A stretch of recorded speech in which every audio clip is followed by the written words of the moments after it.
कर्मण्येवाधिकारस्ते मा फलेषु कदाचन मा कर्म फल हेतु माते संगो स्त्व कर्मणि। अर्थात कि कर्म करो, फल की चिंता ना करो। इसका मतलब रैंडमली हम कुछ भी काम करते रहे बिना फल की एक्सपेक्टेशन के साथ, यानी रैंडमली करेंगे तो मोटिवेशन कहाँ से आएगा कि हमें रिजल्ट ही जब नहीं पता। तो इस श्लोक के ना दो पहलू है।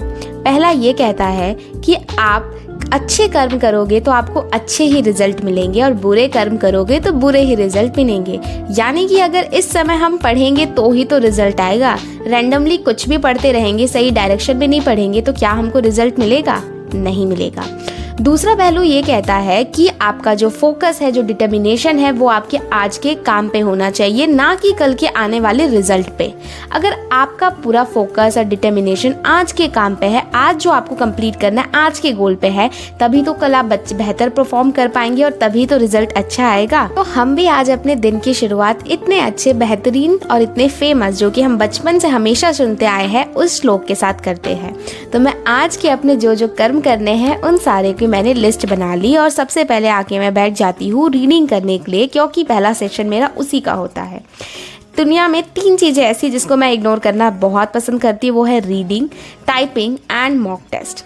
पता नहीं क्यों मुझे ये 3 को इग्नोर करना बहुत अच्छा लगता है और ये इग्नोर हो के इतने इग्नोर हो जाते हैं कि महीनों बीत जाते हैं और मैं इनको रेगुलर नहीं कर पाती हूँ।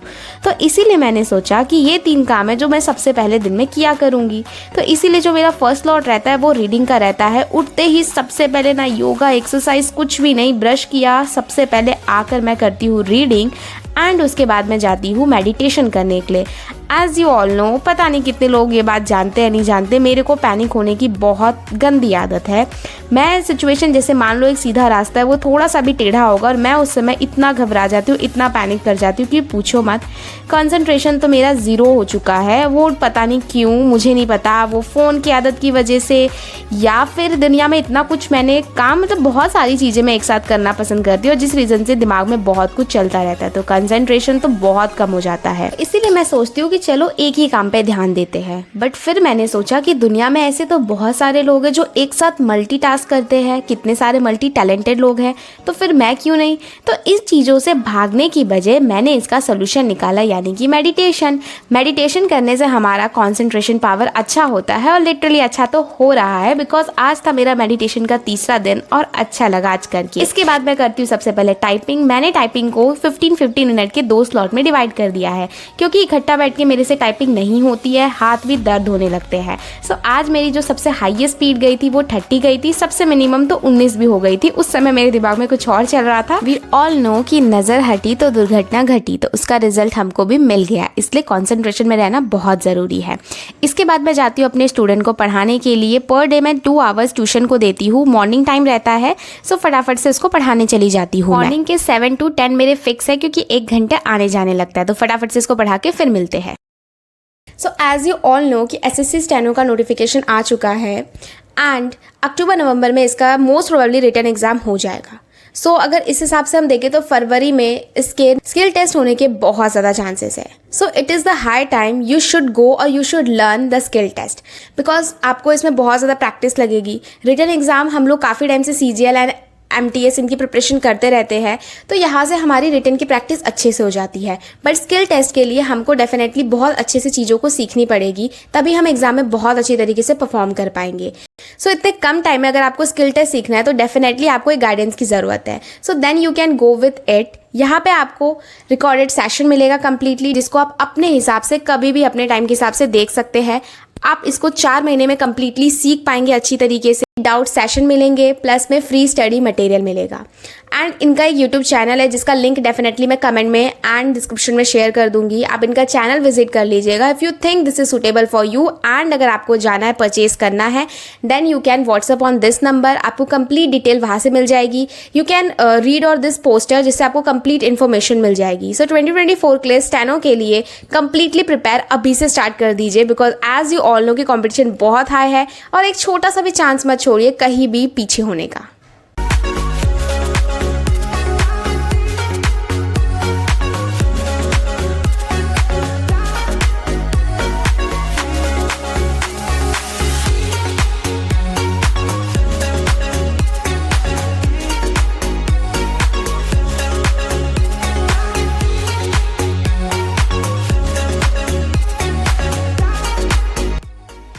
ट्यूशन से जस्ट आने के बाद बिना कपड़े चेंज किए मैं फटाफट से लग जाती हूँ सफाई में, क्योंकि वैसे तो मुझे सफाई बहुत पसंद है, बट मेरे लिए जब बाकी काम रहते हैं तब मैं सफाई को सबसे लास्ट प्रायोरिटी पे डाल देती हूँ। यानी कि जहाँ से चीज़ उठाए वहाँ पे ना रख के उसकी जगह बार बार चेंज हो जाती है, इधर का सामान उधर, उधर का इधर, और कपड़े तो सारे चेयर से बेड और बेड से चेयर होते रहते हैं। बट आज मैंने फाइनली डिसाइड कर लिया था कि मैं सफाई करके रहूँगी, क्योंकि मैंने अपने आप को पहचाना तो मुझे पता चला जब चीज़ें डिसऑर्गेनाइज होती है तो मैं अपनी एफिशिएंसी से काम नहीं कर पाती हूँ, चाहे वो पढ़ाई हो या कुछ और। मतलब कि प्रॉपर तरीके से काम करने के लिए मेरे को अपने आसपास सब कुछ अरेंज चाहिए।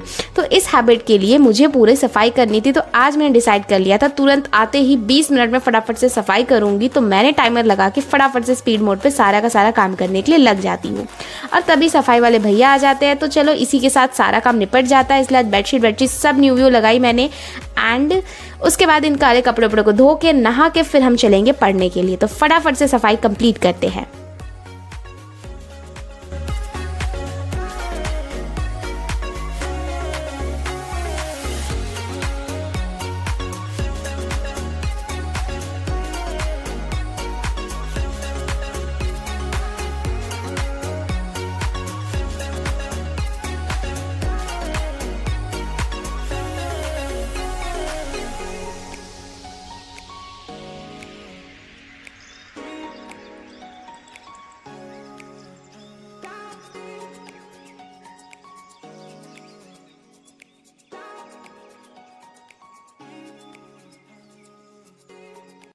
Okay, so done with the slots and where is my to do list.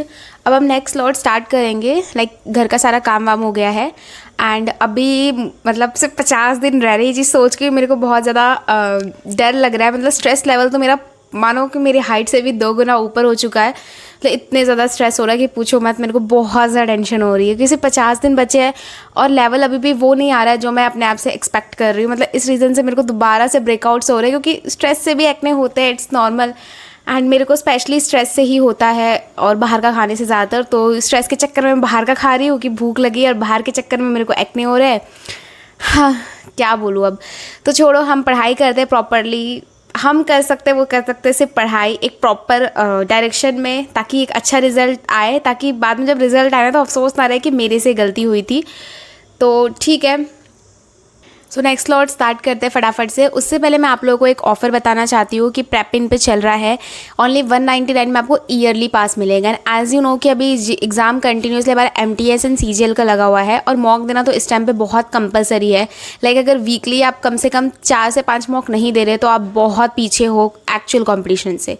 तो इसके लिए आपको सस्ता और टिका और अच्छा मॉक प्लेटफॉर्म चाहिए, तो आप प्रेप के साथ जा सकते हैं। ओनली 199 में आपको ईयरली पास मिलेगा, जिसमें आपको सारे एग्ज़ाम कवर हो जाएंगे। मतलब SSC के अलावा आपका रेलवे और जो स्टेट एग्ज़ाम होते हैं वो भी कवर है। डिफरेंट टाइप के मॉक टेस्ट है यहाँ पे, यानी कि PYQ भी है यहाँ पे। इनके खुद के प्लेटफॉर्म पे लाइव मॉक चल रहे हैं, एंड अलग से फुल मॉक भी आपको मिल जाएंगे।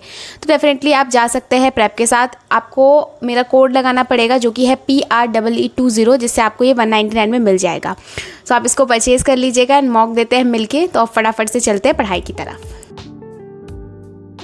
So now it's time for GK। तो GK के लिए ना एक बहुत इंपॉर्टेंट बात आप लोगों को बताना चाहूँगी, जो मैंने अपने अंदर बहुत ज़्यादा नोटिस करी है कि GK मैं पढ़ती तो बहुत हूँ, लेकिन रिवीजन के लिए 0% टाइम देती हूँ। यानी कि GK का मेरे पास बहुत सारे नोट्स पड़े हैं, और हर एक टॉपिक आप मुझसे पूछोगे तो मेरे नोट्स में आपको लिखे हुए मिल जाएंगे, क्योंकि मैं GK के लिए बहुत घूमी हूँ। लेकिन रिवीजन पे कभी मैंने इतना फोकस करा ही नहीं है। मैं जब भी कोई टॉपिक नहीं आता तो सोचती हूँ कहीं नए से पढ़ लूँ। क्यों? क्योंकि ये चीज़ मैंने मतलब मुझे नहीं पता कि ये कमी मेरे अंदर है या आप लोगों में भी है। एक बार सोच के ज़रूर बताइएगा कि हम लोगों को पढ़ने में ज़्यादा मज़ा आता है कंपैरिजन टू रिवीजन, यानी रिवीजन करने में हमारा मन लगता ही नहीं है।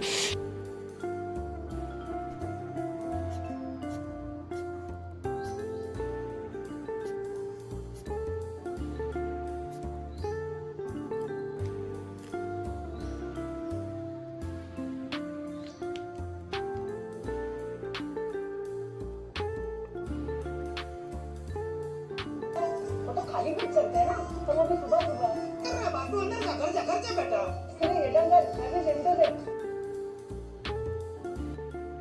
तो सेम ही लॉ इंग्लिश यानी वोकैबलरी के साथ भी एप्लीकेबल होता है। यानी कि मैंने इस वोकैबलरी की बुक को एक बार तो कम्प्लीटली पढ़ ही ली हूँ, यानी वर्ड देखते मुझे याद आएगा कि ये वर्ड तो मेरे बुक पे था, बट उसका मतलब क्या था मुझे नहीं याद रहेगा। क्यों? Lack of revision. तो इस बार तो मैंने ठान ली है, न्यू चीज़ पढ़ो या ना पढ़ो, रिविजन ज़रूर देना है। ये जो आखिरी महीने बचे ना CGL के लिए, अगर ज़्यादा से ज़्यादा कुछ कर सकते हो तो कर सकते हो रिविजन, क्योंकि अभी अगर रिविजन नहीं करा तो हम बहुत पीछे रह जाएंगे। यही वो टाइम है जब हमें अपने नोट्स जो हमने इतने टाइम से बैठ के बनाए हैं, शॉर्ट नोट्स, कैसे भी नोट, अच्छे बुरे, उनको रिविजन देना पड़ेगा। एक बार एग्ज़ाम से पहले ना देख के ज़रूर जाना। मेरे को एग्ज़ाम में बहुत अफसोस हुआ था इन चीज़ों को लेके। सो फटाफट से मेरा वोकैबलरी का सेशन भी खत्म हो जाता है अब इसी के साथ। कैमरा दिख रही हूँ ना मैं? हाँ। सो वोकैबलरी का सेशन मैंने ले लिया है। अब मेरे आंखों में आपको नींद दिख सकती है। मेरे को पता नहीं बहुत तेज नींद आ रही है, तो now it's time for nap. तो मैं अभी 20 मिनट्स टू 25 मिनट्स का नैप लूँगी। 30 मिनट्स हो ही जाता है वो, तो वो 30 मिनट्स का नैप लेते हैं। देन उसके बाद इवनिंग में उठ के 2 काम करना है। सबसे पहले मॉक टेस्ट एंड मैथ्स के क्वेश्चन की प्रैक्टिस। इतना करेंगे, मिलती हूँ आगे। एंड उठने के बाद सबसे पहला जो मैं काम करती हूँ वो करती हूँ मॉक टेस्ट देने का, क्योंकि मॉर्निंग से इसको इग्नोर करते करते शाम हो गई और अगर अब इग्नोर कर दिया तो ये आज नहीं हो पाएगा। तो मैंने फटाफट से मॉक टेस्ट दिया। In this mock test I score 138 और परसेंटाइल थी 76, यानी कि बहुत ज़्यादा ख़राब होता जा रहा है मार्क्स। तो मार्क्स मैं आपको स्क्रीन पे शो कर देती हूँ, बट मैथ्स आप देख सकते हैं, रीजनिंग इज़ गुड, ठीक है। बट पता नहीं क्यों इंग्लिश मुझे आती है, मतलब ठीक ठाक होती थी मेरी इंग्लिश में, एटलीस्ट 35 प्लस 40, कभी कभी 42 43 हो जाते थे। बट काफ़ी टाइम से इंग्लिश में पता नहीं दिन ब दिन नेगेटिव होता जा रहा है। मुझे रीज़न समझ नहीं आ रहा है क्यों नेगेटिव हो रहा है, बहुत ज़्यादा सिली मिस्टेक होती जा रही है। सो इसके लिए अभी मैं सोच रही हूँ कि मैं इंग्लिश के लिए अब डेली का एटलीस्ट 3 to 4 सेक्शन मॉक लगाऊँ, थोड़ा सा इंप्रूव करने के लिए, प्लस मैं ग्रामर को एक और बार रिविजन दे दूँ। सो इतना कर लूँगी तो आई थिंक ये इंप्रूव हो जाएगा। बाकी आज के लिए इतना ही रखते हैं। करने के बाद मैं मैथ्स के क्वेश्चंस प्रैक्टिस करूँगी एंड इंग्लिश को कल से स्टार्ट करूँगी again. So if you like this video then don't forget to hit the like button, and अगर चैनल को अभी तक सब्सक्राइब नहीं कर रखा तो डेफिनेटली कर दीजिएगा। तब तक के लिए बाय बाय, मिलते हैं किसी अगली वीडियो में।